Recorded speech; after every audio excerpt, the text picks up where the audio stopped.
ராசாவா நான் போறந்தா அன்னக்கரை எழுத்த எனக்கு எழுதி புட்டா இன்னக்கதை அழிச்சா அவன் எழுத போறான். பெண்ணே பழி அவன் மேலே சொல்லாதடி ஆண் பாவம் பொல்லாது பொல்லாதடி தவறோ சரியோ விதி இதுதான் சரிதான் சரிதான் அழுத்ததுக்கு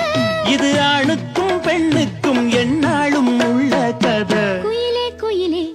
பூங்குயிலே மயிலே மயிலே மாமயிலே ஒரு பூஞ்சோலையே உனக்காகத்தான் பூத்தாடுதே